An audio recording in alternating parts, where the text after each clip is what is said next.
Kita dah habiskan lebih kurang 2 tahun dah dalam hidup kita duduk di jamban ni.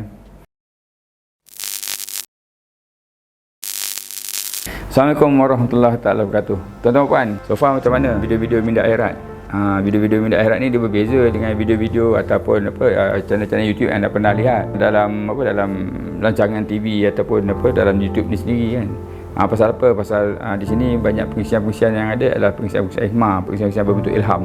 Anda tak dapat mendengarnya di mana-mana. So di sini anda berkali-kali pertama anda mendengarnya. Jadi jangan lupa like dan subscribe, follow F1 kan untuk dapatkan pengisian minda akhirat. Semoga insya-Allah dengan pengisian-pengisian ini akan melengkapkan ilmu-ilmu anda dan menjadikan anda seorang yang berminda akhirat.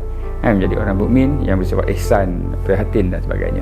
Baik, hari ini kita sambung lagi kisah. Kalau sebelum ni Eva ceritakan tentang kisah perjalanan hidup kita yang pendek ni kan. So hari ini kita sambung lagi kan. Kita berada di alam dunia selama lebih kurang 70 tahun sebagai seorang manusia. Kalau kita fikir balik di zaman dahulu kala, di zaman Nabi Nuh kan, manusia hidup 950 tahun tuan-tuan kan. Lama tu kan. Kalau kerja tu tuan-tuan baru kerja 100 tahun kan, lagi 900 tahun nak pencen. Lama betul kerja kan. Jadi itu zaman-zaman dulu dah kan. Zaman yang mana masa sangat panjang kan, masa sangat-sangat panjang. Tapi kalau kita tengok di akhir zaman ni kan, masa semakin lama terasa semakin pendek. Betul tak? 10 tahun dah rasa macam setahun, setahun dah rasa macam sebulan, sebulan dah rasa macam seminggu, seminggu dah jadi dah rasa macam sehari. Betul tak? Kan tiba-tiba je kan 2020 dah meninggalkan kita, 2021 dah meninggalkan kita. Kita dah masuk dah 2022. Jadi tuan-tuan, sebenarnya masa ni pendek je kan. Jadi apa it is important untuk kita faham yang kita ada lebih kurang 30 tahun untuk hidup sebagai manusia di muka bumi, kemudian kita mati. Jadi apakah sumbangan kita? Itu cerita dia kita nak tahu kan. Dalam hal tu, mari kita buat perbandingan dengan makhluk-makhluk yang lain. Makhluk-makhluk yang dicipta Allah Ta'ala. Kalau kita lihat kat sini kan, kalau kita buat kajian, tak je pergi Google lah kan, kita boleh lihat yang nyamuk-nyamuk kan, makhluk nyamuk kan, hanya hidup 7 hari saja, lepas tu mati. 7 hari je tuan-tuan. Kalau nyamuk boleh bercakap, boleh berdoa, boleh minta kan, mahu dia nak hidup lebih lama. Betul tak? Betul. Kalau kita lihat lalat hidup 28 hari kan, pepatung hidup 4 bulan, cenjurut 1 tahun, kucing paling lama pun 16 tahun, monyet paling lama 20 tahun, belut 60 tahun, gajah kurang lebih sama dengan manusia 70 tahun.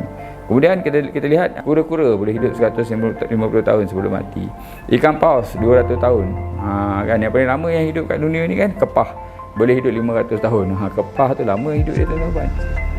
Kan tu kalau kita pun kalau boleh nak hidup lama tapi sebenarnya tuan-tuan kan, kita hidup cuma 70 tahun ni, 70 tahun saja. So kalau kita fikir balik tentang kehidupan yang pendek ni tuan-tuan kan, kehidupan ni kita ada apa yang Allah gunakan kita dengan masa 70 tahun tu kan. Yang itu yang kita pergunakan. Jadi dalam hal ni Ifan nak cerita sikit tentang masa kan. Masa ni terbagi pada dua kan. Mudah je. Satu masa yang kita sedar, satu lagi masa kita tidur. Masa sedar dan masa tidur. Masa tidur tu tuan-tuan, kalau kita tidur 8 jam sehari kan, kalau kita tidur 8 jam sehari kan, kita dah menggunakan 1/3 daripada kehidupan kita untuk tidur. 1/3 daripada kehidupan kita hanya untuk tidur. Bayangkan tu kan, maknanya lebih kurang 20 tahun kita tidur je. Kita hidup lebih kurang 50 tahun, lagi 20 tahun tu tidur kan. Jadi kita tinggal 50 tahun je kurang lebih untuk hidup. Masih sedar lah. Kata pujangga apa? Kata pujangga sesungguhnya orang yang banyak tidur akan melihat dunia pada jangka masa yang singkat kan. Jadi janganlah banyak-banyak tidur. Kalau nak banyak-banyak tidur kan, jangan jadi manusia. Tahu jadi apa? Jadi koala atau koala.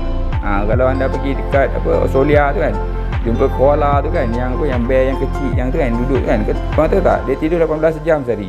So kalau korang tidur je hidup ni kan, 6 jam je bangun kan, elok jadi koala lah, jangan jadi manusia. Faham tak ni? So manusia ni kan kena hidup lama tu, kena sedar tuan-tuan, ada banyak benda yang dia kena buat sebagai khalifah di muka bumi Allah ni. Kan? Jadi kadang-kadang Ifan tengok ada orang menghabiskan masa dalam masa hidup ni pendek kan. Dia duduk dalam jamban je, satu hari 1 jam, pagi 1 jam, petang 1 jam, 2 jam. 2 jam tu tuan-tuan, kalau kita hidup lebih kurang 70 tahun kan, kita dah habiskan lebih kurang 2 tahun dah dalam hidup kita duduk jamban ni. Sedangkan dalam Islam mana boleh duduk jamban lama tuan-tuan kan. Kita kena hidup kita kena mencapai matlamat untuk buang air tu dalam masa yang singkat lagi bagus kan. Islam tak benar kan kita duduk dalam bilik syaitan tu lama-lama. Betul tak? Betul tak betul?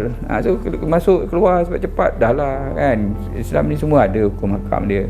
Jadi kita jangan buang masa kan. Masa bersenam katalah 30 minit sehari kan, selama 5 hari. Tak payahlah kita bersenam sampai berjam-jam, pergi gym berjam-jam. Sedangkan ada banyak benda yang kita kena buat lagi dalam hidup ni kan. Kita banyak kena buat kerja-kerja yang bersifat ibadah. Yang mana saya akan terangkan dalam video-video yang akan datang.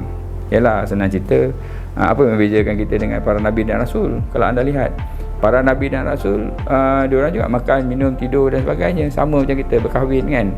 Yang membezakan para nabi dan rasul dalam sudut ibadahnya adalah dia menyampaikan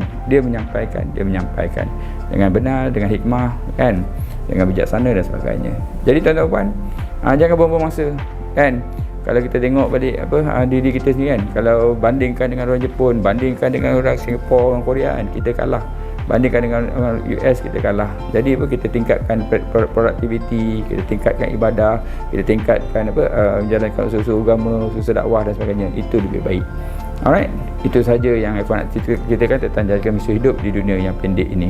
Ingat, orang yang paling bijak, Nabi kata, orang yang paling bijak adalah orang yang mengingati mati kan. Dan orang yang paling baik ialah orang yang paling banyak bermanfaat